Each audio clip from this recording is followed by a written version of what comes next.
베드로전서 1장 2장 18절부터 25절까지네요. 같이 한 절씩 교독합니다. 사원들아 범사에 두려워함으로 저인들에게 순종하되 선하고 관용하는 자들에게만 아니라 또한 까다로운 자들에게도 그리하라. 부당하게 고난을 받아도 하나님을 생각함으로 슬픔을 참으면 이는 아름다우나 죄가 있어 매맞고 참으면 무슨 칭찬이 있으리요. 그러나 선을 행함으로 고난을 받고 참으면 이는 하나님 앞에 아름다우니라.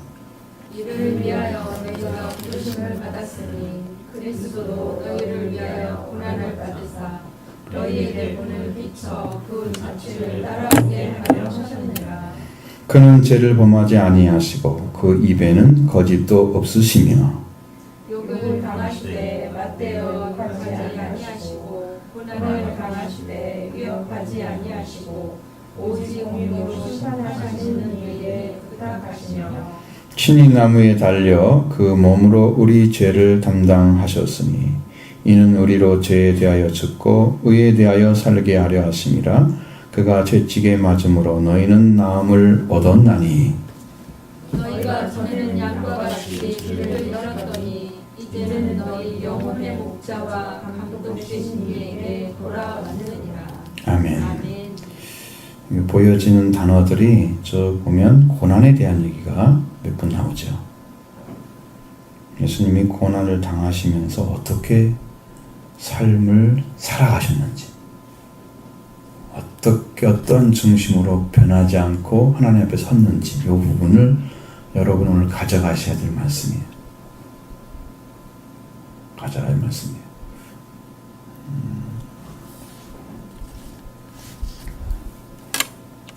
그러니까 뭐 이게 주인이 아니고 중간에 일하는 사람들.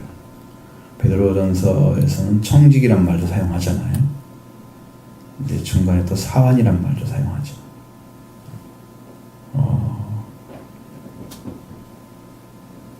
그러니까 중간에서 주인들에게 일을 하면서 도와주는 분들인데 이것은 그 사람들이 주인이 좀 선하고 좀 좋은 분들이면 관용이 큰 사람들이면 일하기 쉬운데 까다롭고 힘들게 하면은 그런 자들은 참 대하기 힘들죠. 하나하나 고치고치 따지고 막 힘들게 하는 사람들이 있어요. 어느 교회 가면 그런 분도 있대요. 목사님 그거 샀으면 영수증 내놓으세요. 이런 분들이 있대요. 안 샀을까 봐서 그 정도로 까다로운 사람들이 있어요. 중간에서 이게 이렇게 회계를 맡으면 회계가 힘이 제일 세요. 전화를 하면 회계한테 한다고 나중에 회장한테는 허락만 받고 사실은 돈을 줘야 할 사람이잖아요. 그러니까 돈 가진 사람들이 힘이 제일 세요. 그런 분들이 있어요. 그러니까 돈 갖고 뭐 힘 자랑하는 것처럼 하면 안 되죠.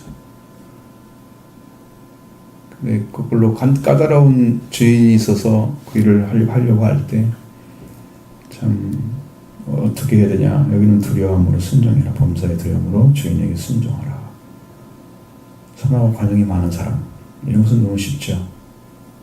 이 사람은 일 시키는 것도 딱딱딱 알아서 잘 시켜줄 테니까 편하게 하면 돼 그냥. 그렇죠? 네, 까다로운 사람들은 편한 마음이 안 생겨. 언제나 노심초사하지. 어떤 부분에 잘못할 건가. 주인이 뭐라고 지적할 건가. 생각이 항상 있지. 그런 건 상당히 힘든 심리적 고통을 좀 겪으면서 알죠. 근데 거기에 대한 이야기입니다. 거기에 대한 이야기. 거기에 고난이 나오잖아요. 바로 이어서 19절에 부당하게 고난을 받아도. 그러면 누구한테 받은 거예요?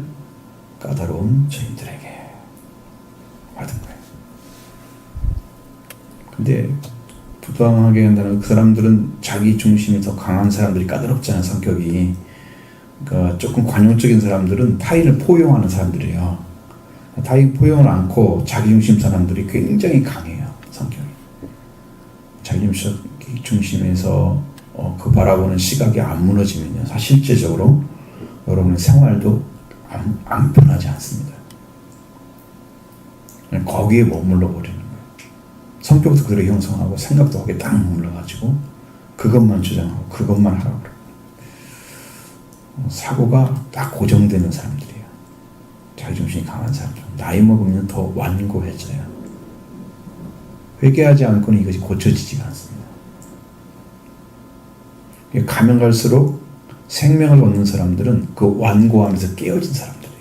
자기중심적인 깨어진 사람들은 이제 달라져요. 그러니까 생명을 얻고 은혜박 중에 살아가는 사람들은 자기중심에서 이미 깨어진 삶을 살고 있는 거예요. 내 중심이 아니고 그리스도의 중심 가지고 아버지를 중심으로 자녀로서 구원받은 자로서 삶을 살아요. 거기에 푯대가 다른 거예요.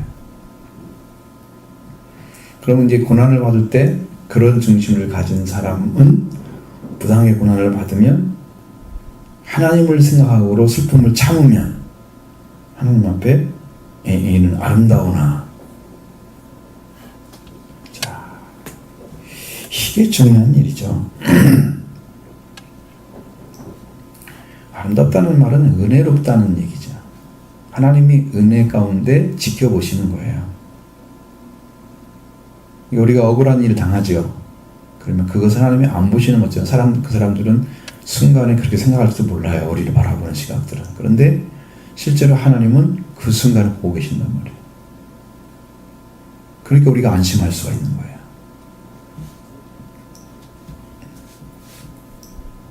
참고 선을 행한다는 거죠. 슬픔을 참으면 이는 하나님 앞에 은혜로운 일이다. 은혜로운 일이다. 네, 그분이 살아계시기 때문이죠. 죄가 있어 매맞고 참으면 무슨 칭찬이 있겠느냐. 그렇습니다. 이제 그런 까다로운 사람이라고 생각하고 이 사람이 미리 짐작해서 더 말을 안 듣고 좀 더 힘들게 하면 그런 역할을 할 수 있잖아요. 마음에. 너무 심한 사람, 이 사람들. 일을 잘해주면 안 돼. 그렇게 마음을 먹었다면 앞에 18절 말씀에 그 말씀을 어기는 거죠. 까다로운 자들에게도 범사의 두려움으로 주인에게 순종하라는 말을 지금 반대로 살고 있는 거죠. 그래서 죄가 있어서 부인의 말을 안 듣게 되면, 매를 맞게 되면 칭찬이 있겠느냐? 그 당연한 얘기예요. 죄가 있어서 죄의 대가를 받는다고 하면 그 대가는 당연한 것입니다. 그렇죠? 여러분이 그렇잖아요. 우리들 세상에서 또 죄를 제대로 판단하는 판사가 제 역할을 해주면 진짜 죄 있는 사람들은 그냥 잡아가게 놔야 맞잖아요. 확실하게.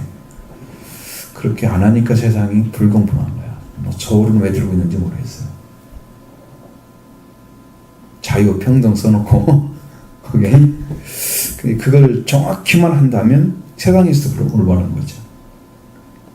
하나님 앞에서는 더 온전하게 하나님 그걸 보시는 거예요. 더 보시는 거예요. 그래서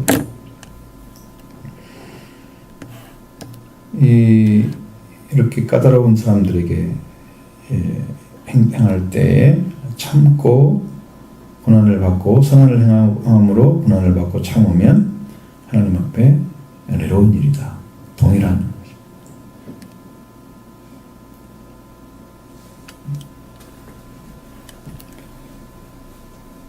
나는 정말 성의를 다해서 거짓없이 했는데 주인이 거꾸로 좀 더 뭐가 무지른 것처럼 억울하게 만드는 경우도 생길 수 있단 말이죠. 까다로운 사람들은.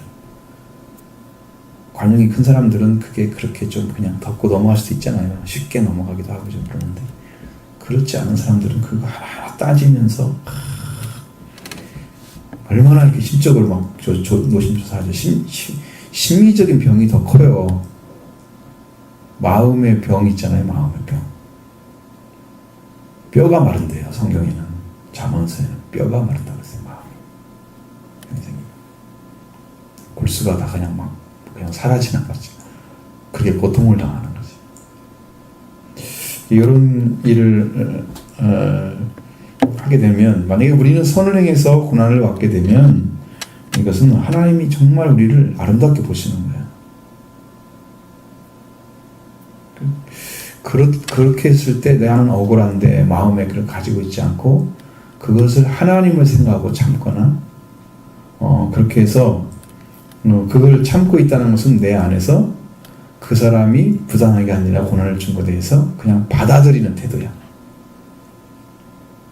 어떻게든 반박을 하고 문제를 삼고 그리고 언젠가는 내가 이 얘기할 거야 라고 끄집어낼 생각을 준비하고 있는 게 아니고 그냥 받아들인 상태야. 근데 그게 얼마나 힘들어요, 심리적으로. 참 여러분도 억울한 일 당하면 참 마음속에서 막 여기서 변론하죠. 뭐 때문에 그랬어, 뭐 때문에 그랬어, 뭐 속으로 막 이야기하는 거 해보셨죠? 안 해보셨어요? 나만 그런가 보네.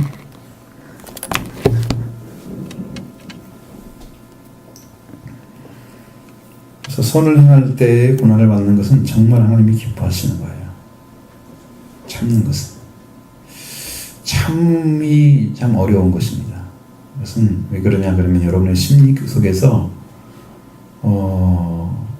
내 중심이 클수록 참는 데 서투릅니다. 그러나 저 생명을 생각하는 사람이 사랑이 클수록 참는 데 굉장히 커집니다. 그 사람에 대한 생각. 그러니까 거꾸로 생각하면 여러분이 맞습니다. 하나님, 제가 잘못했어요.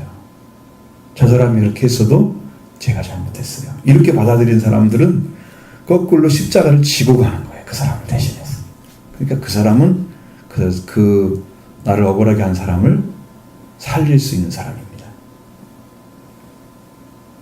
그래서 아픔이 있으면 뭐가 구원이 된다는 거죠. 그 정도의 아픔이라면 그 생명에 아픔을 갖는 그런 구원이 이루어지는 거예요.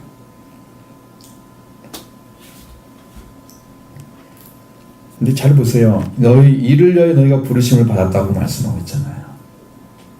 그냥 예를 든 게 아니에요, 이거요. 이를 위하여 너희가 부르심을 받았다. 여러분, 베드로전서는 특별히 부르심을 받은 이유를 많이 설명합니다. 이것 때문에 너희를 불렀다. 그러니까 부름 받은 사람은 부르신 분이 세운 자리에 서서 일을 해야 올바로 하는 거예요. 그렇죠?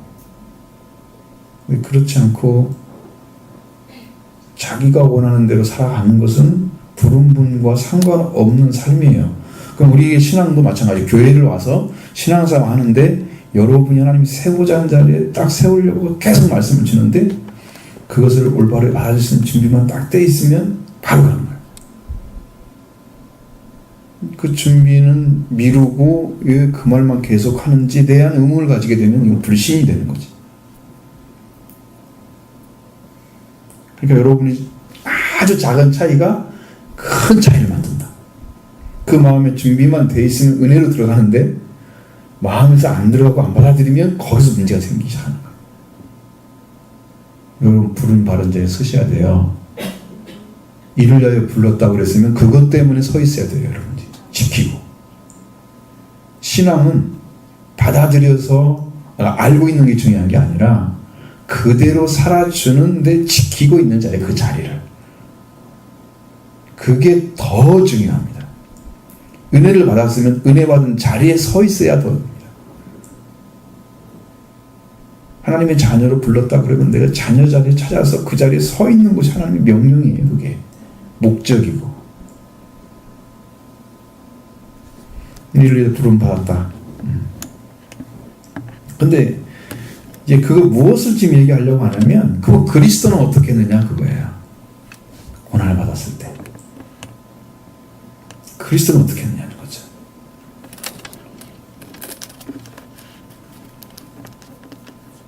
우리는 죄인 때문에 까다로운 죄인 때문에 고난을 받았다 생각해봐요.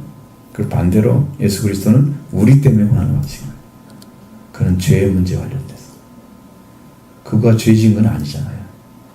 고난 받을 이유가 없잖아요. 단지 있다면 우리 때문이에요. 우리가 받아야 할 고난을 대신 받는 거니까 우리 때문에 고난을 받으신다. 이유는 그거 하나밖에 없어요.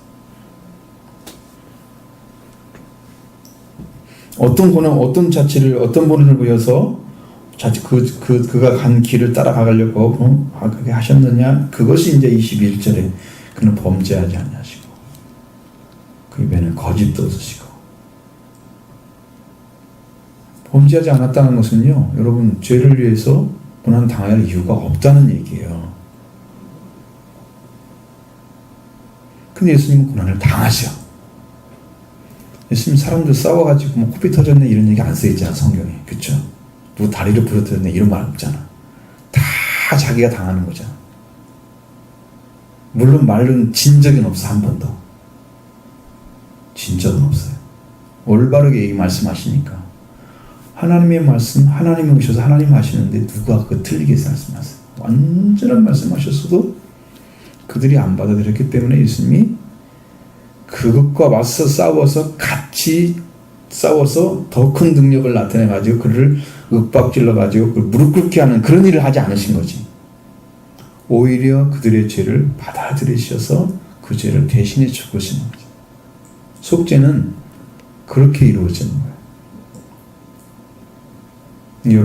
여러분 다른 사람 위해서 죄를 대신해서 기도하려면 그렇게 예수님처럼 억울하지만 받아들이는 거예요.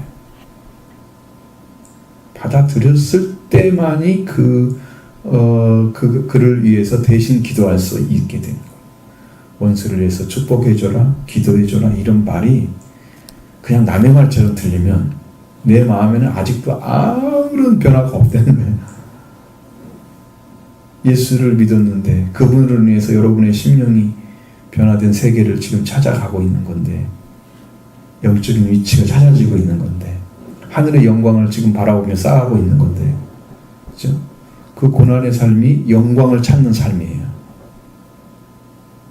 우리의 고난은 작지만 우리의 올 장차 영광은 비교할 수 없이 큰 영광이란 말이에요. 우리 고난은 그걸 찾아가는 거예요. 내 것을 만드는 거예요. 그렇게 하기 위해서 우리가 살고 있는 거죠. 예수 그리스도처럼 억울한 일 당했을 때 어떻게 하시나? 죄를 범하지도 않으시는데 죄를 범한 자를 취급받았어요. 죄인만이 죽어야 될 자리에 쓰셔서 사형을 당했습니다. 그것도 극악한 죄인들만 받는 사형을 받으신 거예요. 그 입에는 거짓도 없으셨다. 죄만 없으신 게 아니라 거짓도 없어요. 여러분, 죄가 없으면 거짓말을 할 수가 없습니다.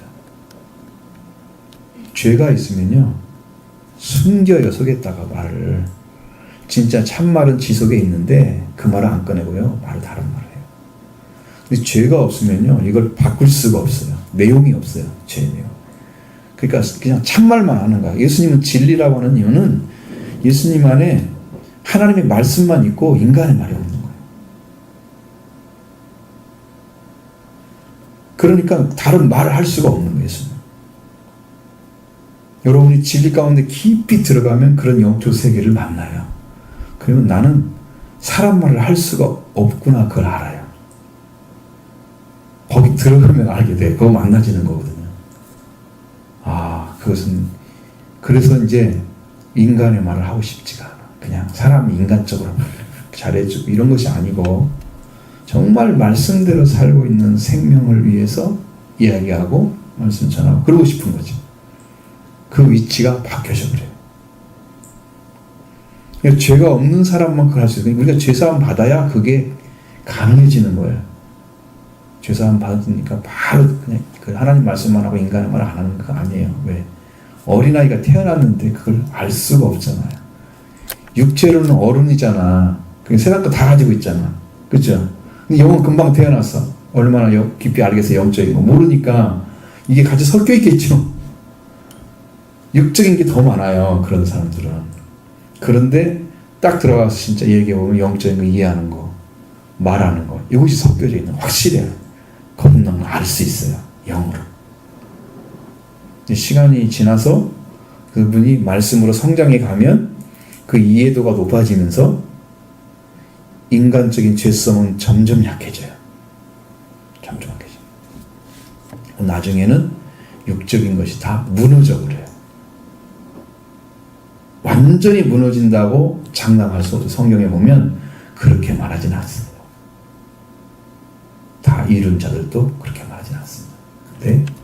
완전한 것은 하나님 나라에 들어가서 이 세상과 완전히 끊어진 상태가 되어야만 완전해집니다. 여기서는 완전한 자는 없어요. 그런데 성경에서 온전히 이룬 자들에 대한 바울의 이야기는 있습니다. 그걸 가진 사람은 하나님의 나라의 부르심을 향해서 달려가는 믿음을 가지고 날로 달려가는 그 사람. 표대가 정확히 있으니까. 여러분, 목표가 있으면요, 목표를 잃어버려요, 안 잃어버려요? 목표가 없는 신앙들은요, 잃어버려요. 그러니까 가끔씩 하나님 생각나는 사람들은 목표가 없는 거예요. 하나님이 준 달려가야 될, 하나님께서 주신 상급을 주고자 하는 그 달려갈 그 목표가 아직 안 찾았기 때문에 그냥 그저 그렇게 살다가 기억나고 또 내가 이제 의지적으로 생각해야지라고 생각나고 이렇게 되는 거예요. 근데 목표가 분명하고 하나님께 함께하기를 간절히 소원하는 사람들은 목표가 사라지지가 않아. 그러면 거기서 뭐가 일어나? 신진대사가 활발해지는 거예요. 영적으로 계속 하나님도 구하고 있는 거지. 내가 그 목표에 달려가야지. 마음에서 그렇게 해야 돼. 머리가 아니고. 기억하는 것은 머리로만 기억해서는 기억이 아니에요. 이 마음에서 기억하는 기억, 정말 기억이에요. 이 안에 계신 주님 함께 하시는 거죠. 예수님이 욕을 당하실 때 맞대어 욕하지 않으셨다 그랬어요. 욕하는 사람이 있으면 같이 욕하고 싶죠. 그게 육의 삶이잖아요. 육이 강할수록 그냥 육적인 건 육적으로, 약은 악으로, 그렇죠? 성경의 율법은 어떻게 하라고 그랬어요? 이는 이로, 그렇죠? 그게 율법이에요. 그럼 율법대로 사는 거예요. 잘하는 거죠. 그렇게 하라 하였으나 예수님은 뭐라고 그래요? 그렇게 하라고 했으나 어떻게 하라고? 너희는 그렇게 하지 말라고 그러죠. 예수님 말씀하신 새로운 계명으로 주신 율법은 달라요. 질이 달라요. 그러니까 내 안에 육적인 것을 그대로 가지고 있으면 육이 나올 수밖에 없어요. 근데 그것이 말씀으로 새로워진 사람들, 그래서 이 안에 이제 영적인 새로운 영적 세계를 가지고 있는 거듭난 사람들은 그런 위치를 안 가지고 같이 욕하지 않습니다. 내가 욕을 먹으면 먹었지 욕하지 않습니다.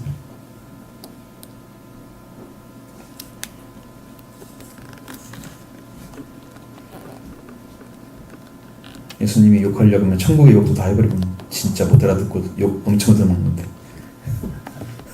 그거 안 하잖아. 천국에는 욕이 없다니까. 응? 천사의 말하는 말로 욕을 해버리면 아무도 못 알아들 거 아니야. 욕 안 하신다니까. 욕이 없어 예수님. 이 어떤 사람들은 누가 아무리 화를 내도 화를 안 내는 분도 있어요. 화가 안 난대요. 그게 이게 말이 무슨 말이냐면 그가 하는 말이 옳지 않은 말이면 마음의 깊이까지 안 들어온다는 얘기예요. 중간에서 끊어진단 말이죠. 그러니까 그 말을 안 받아들이는 거야, 자기가 스스로. 그래서 해가 안 되는 거야. 자기가 화날 일이 없어. 이게 참말은 부딪혀가지고 마음에 들어오니까 대답을 하고 아닌 것은 자르는 거야, 중간에. 해가 오는 거야. 화를 안 내. 어떤 게 있어. 잘못한 것은 이 얘기를 하지만 화내서 얘기하는 건 아니야. 그것도 분명히 논리적으로 맞는 얘기를 하는 거지. 그런 것이 있어요. 그래서 예수님이 하시는 거, 고난을 당하되 위협하지 아니하시고, 위협할 수 있는 분은 어떤 분이세요? 능력이 많으면 위협할 수 있잖아요. 힘이 강한데 그를 함부로 대하면 너 내가 누군 줄 알고 이렇게 해. 위협할 수 있죠. 응? 내가 이런 사람이야. 또 엎드리잖아? 그렇게. 그러니까 예수님이 능력을 가졌기 때문에 고난을 당할 이유가 없어요. 고난을 당하게 하는 사람들을 칠 수 있는 능력이 있다니까, 예수님. 근데 그것까지 죽으신 거야. 12형 더 되는 천사를 불러올 수 있어. 천군을 불러올 수 있어요. 거기 데려다가 사람들 치면 그 근방에 예수님 고통스럽게 했던 사람들 다 죽여줄 수 있어. 그 순간에. 응? 몇 분도 안 걸릴 거란 말이죠. 순식간에 다 죽일 수 있어. 근데 그렇게 하지 않는다는 거예요. 그렇게 하지 않고 고난을 받아들이시는 것이 영광인 거예요. 같이 싸우는 것은 영광을 갉아먹는 거예요. 죽는 거예요. 예수님은 그걸 다 하고 있어요. 십자가의 못 박는 자를 위해서 오히려 기도하지 그를 욕하지 않는다는 말이죠. 자기를 십자가에 내어주는 언도를 빌라도를 위해 욕하지 않고 끌고 가는 병정들이 욕하지 않고 못 박는 자를 위해서 오히려 기도하시고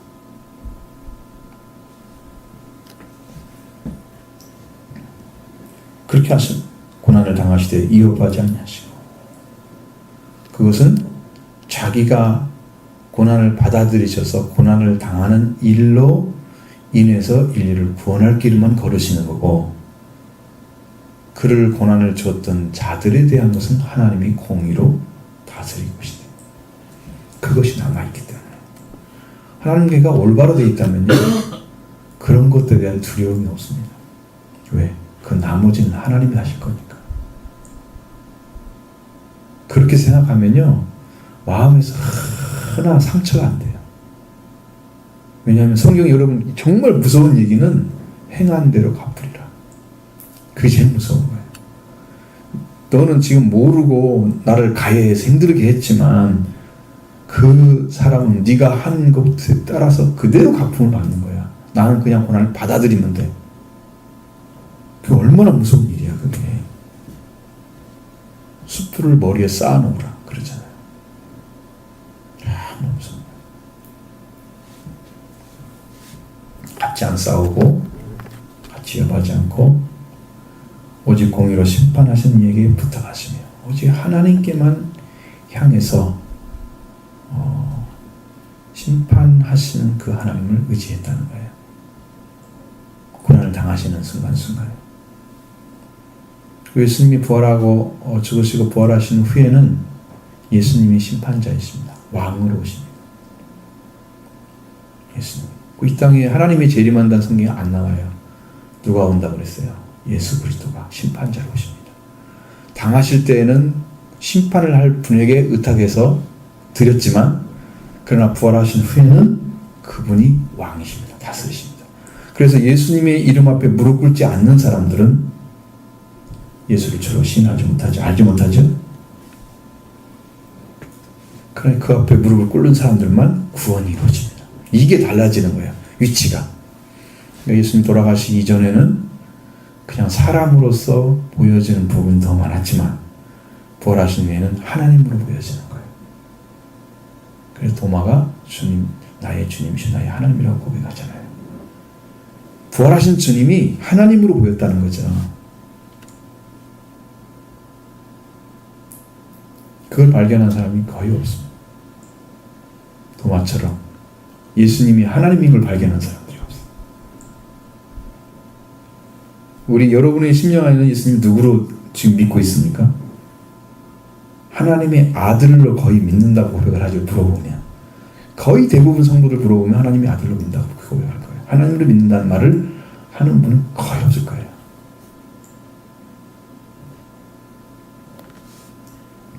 부활하신 이후에는 왕으로 오십니다. 왕권을 가지고. 그래서 예수님이 온 우주의 왕이신 거죠. 왕이십니다. 왕으로 오십니다. 이 땅에 오실 때도 왕으로 오십니다. 지금 영적으로 예수님 재림하시는 성령으로 왕으로 오셨습니다. 지금. 그래서 우리가 왕권을 회복시켜 준 거예요.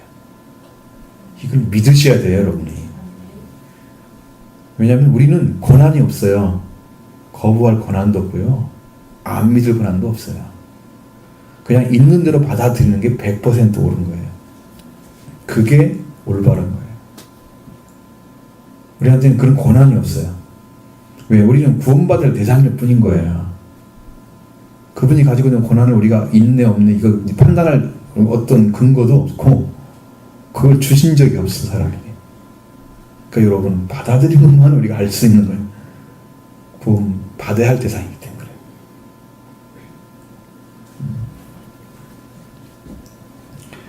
그리고 친히 나무에 달려 그 몸으로 죄를 담당하셨다 그랬어요. 그러니까 여러분 고난을 받으셨고 욕도 받으시고 위협하지 않고 이렇게 계속 그렇게 간다고 하면 갈 길이 어디가 있어요? 큰 능력 발휘하지 않고 열대형도 되는 그 천군들을 불러서 그냥 없앨 수가 있는데 안 없애고 죽음을 그냥 그대로 받아들이시고 그렇게 하면 갈 곳이 어디 있어요? 점점 갈 수 있는 곳은 죽음으로 몰리는 것밖에 없어요.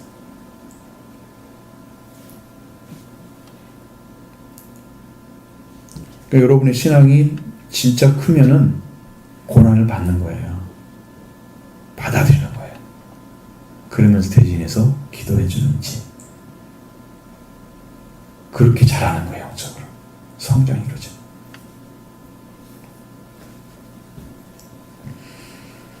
그 나무에 달려서 우리 죄를 담당하셨다 그랬으니 여러분 우리의 죄가 예수님이 나무에 달린 그것으로 담당되신 거예요. 고난을 받으시고 채찍에 맞고 오신 살이 찢어지고 피가 흘림으로써 담당되어진 거예요. 그러니까 우리가 우리 죄를 담당할 수 있다면 왜 예수님이 십자가에 못 박히겠어요? 왜 매맞이겠어요? 고난을 왜 받으러 오는데 그걸 받아들이시겠어요? 우리가 할 수 있는데 그 문제는 우리가 손댈 수 없는 위치에 있어요. 죄 문제를 해결할 수 있는 분은 없어요. 이 땅에서. 왜? 죄인인데 죄인을 어떻게 죄인의 문제를 해결해요? 내가 예를 들어서 죄인이야. 죄인. 변호사가 된다 할지라도 죄인은 죄인일 거 아니야. 그럼 자기가 자기 변호할 수 있어요? 변호사가 필요하죠. 그 다음에 이제 피고인 변호하세요. 그러면 그때 할 수 있지. 그죠? 그러니까 나는 못해. 죄인인데 내가 할 말이 없잖아. 이미 죄를 지은 게 지서 죄 가운데 있는데 무슨 죄 가지고 무슨 문제를 어떻게 제기를 해. 못하죠. 이미 끝난 거잖아요. 이미 결론도 나왔어요. 창세기 3장 이미 결론 나왔잖아요. 하나님께서 판결하셔서 뭐라고 그랬어요? 저주를 받고 땅으로 돌아간다고 이미 판결 나왔잖아요. 우리는 지금 판결을 받은 대로 지금 살고 있는 거예요. 그러니까 우리는 아무런 재량도 없고 할 수 있는 것이 아무것도 없어요. 죄 문제를 다룰 수 있는 인간이 어떻게 할 수 있는 부분이 아무것도 없어요. 그러니까 여러분 100% 예수님의 속죄의 은혜를 받으면 됩니다. 이것만이 여러분을 살릴 수 있는 길이에요. 예수 그리스도가 여러분의 주 되신 걸 믿으시기 바랍니다. 이 믿음 외에는 다른 곳으로 우리를 구원 말씀입니다. 죄를 담당해 주신 그분이 담당하신 것으로 인해서 여러분이 죄를 용서받기 때문에 그 죄를 담당하신 분께 맡겨드리는 일밖에 할 수 있는 게 없어요. 그래서 믿음밖에 없는 거예요. 그래서 피를 믿는 것밖에 의로움을 받을 수 있는 길이 없는 거예요. 그렇게 짜여져 있어. 성경이 원리가 다 그렇게 만들어졌어요. 놀랍게도 성경 그렇게 우리한테 증명하고 있습니다. 그럼 예수님 우리에 대해 죽으신 이유가 뭘까? 물론 죄를 담당하시는 것이죠. 우리 죄에 대하여 죽고 우리로 죄에 대하여 죽고 의에 대하여 살게 하려 하십니다. 그럼 어떻게 돼요? 예수님의 죽음과 함께 나도 죄가 죽는 거죠. 그럼 예수님의 부활과 함께 우리가 부활되는 거죠.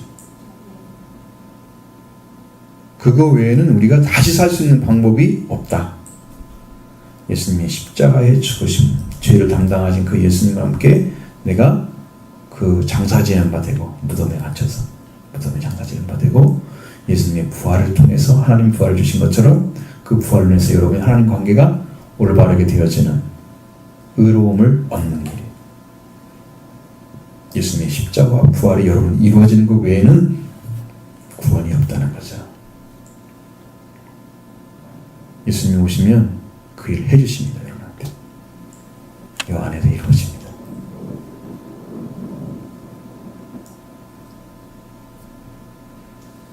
우리 죄를 대신 죽어주시고요. 우리를 위해 다시 살아주십니다.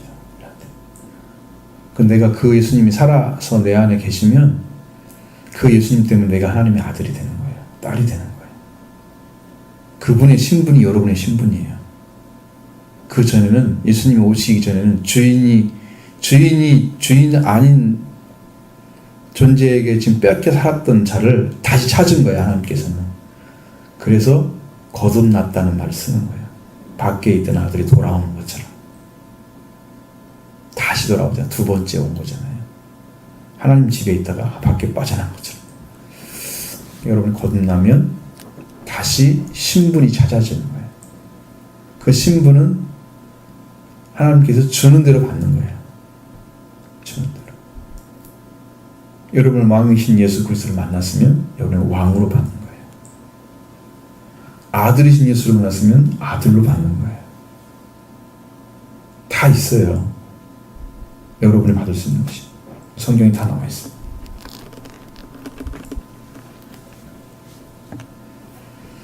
그래서 우리로 죄를 짓고 의에 대하여 살게 하시는 일을 행하셨다는 거예요. 예수님이. 그 담당하신 은혜를 여러분에게 주기를 원합니다. 오늘 그것이 믿어지면 이루어지는 거예요. 그러면 여러분 안에 살아있는 말씀이 심령 가운데 박혀서 그것을 계속 기억하고 마음속에 생각하고 사모하게 되는 거예요. 사모하는 심령이 깊어지면 기도가 깊어지는 거예요. 이 사모함이 적으면, 하나님 사랑이 적으면 기도도 약해지고 구하는 것도 약해지고 심령이 깊이 들어가지 못하니까 은혜도 못 받고. 근데 여러분 마음속에 탁 들어와서 이 말씀대로 나 되기를 원합니다 하고 탁 붙잡고 여러분 찾고 찾으면 그때 만나게 되는 거죠. 그때 예수님은 속죄를 이루어 주시고 여러분의 부활을 이루어 주십니다. 그거는 가운데 들어가시길 바라고요. 그가 채찍에 맞음으로 우리는 나음을 얻었다 그랬습니다. 여러분이 채찍에 맞는 것이 이사야 53장 5절에 나오잖아요. 그가 채찍에 맞음으로 우리가 나음을 입었고.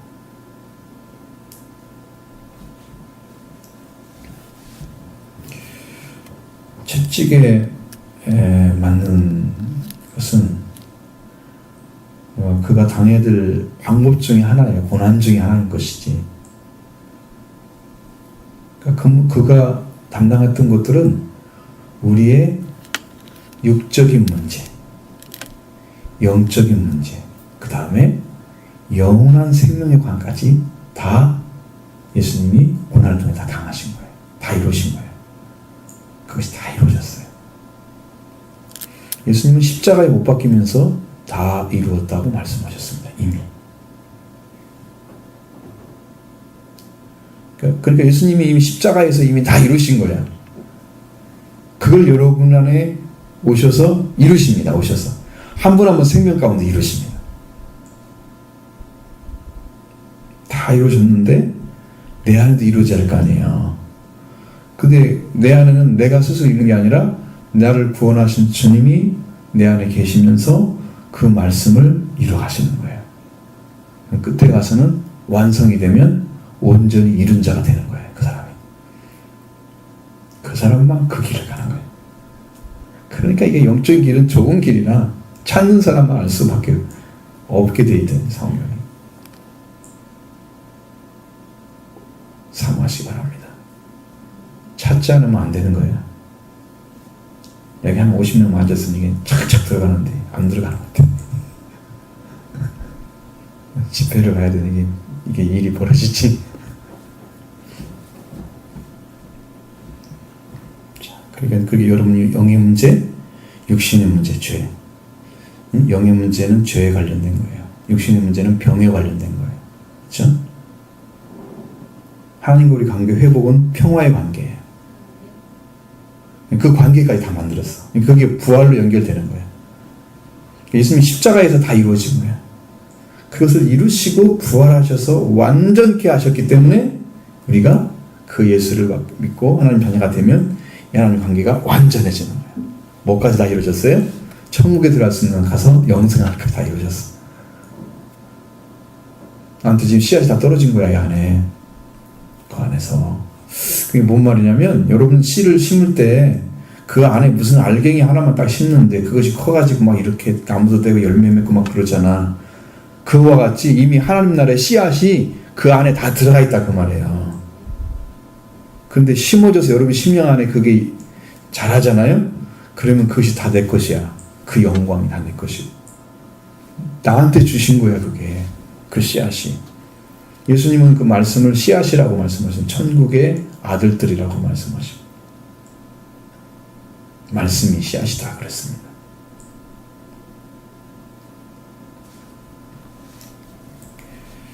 너희가 전에는 양과 같이 길을 잃었더니 이제는 너희 영혼의 목자 감독 되신 이에게 돌아왔느니라. 그러니까 이전에 살았던 삶은 양과 같이 길을 잃었다 그랬어요. 양은 길을 잃기가 쉽습니다. 왜? 목자가 없으면 길을 잃어요. 양.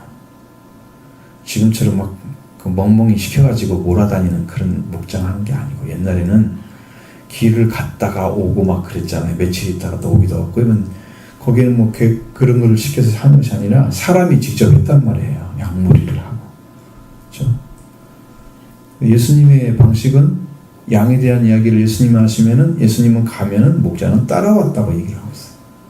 그래서 진짜 여러분 양이 돼 있으면 누굴 따라가요? 예수님을 따라가는 거죠. 예수님의 음성을 알아들으니까 내 저분이 나를 지켜줄 분이고 저분이 양식 주실 분이야.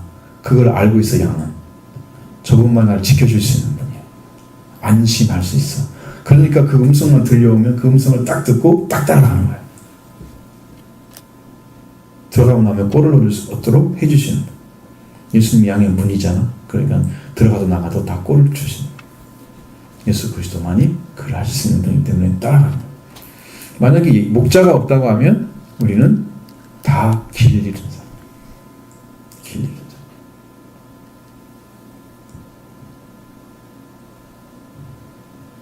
그래서 너 영혼의 목자란 말 쓰잖아요. 여기서. 그전에는 없었단 말이죠. 영혼의 목자가. 나 중심으로 살았던 사람이 이제는 돌아왔다. 너희들이.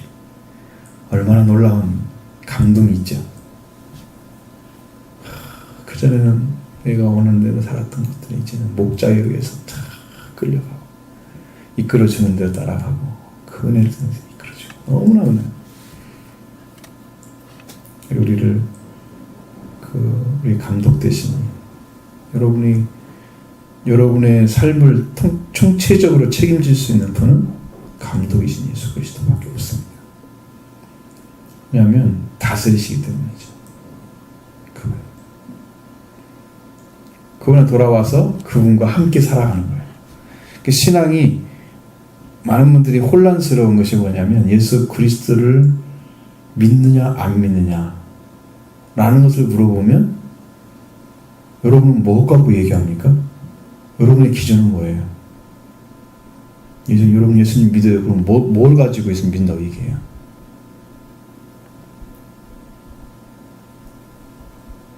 교회 다니니까? 예배 참석하니까? 뭐예요 그러면? 그 외에 그것은 다 하고 있는데 그럼 다 믿고 있는 거네?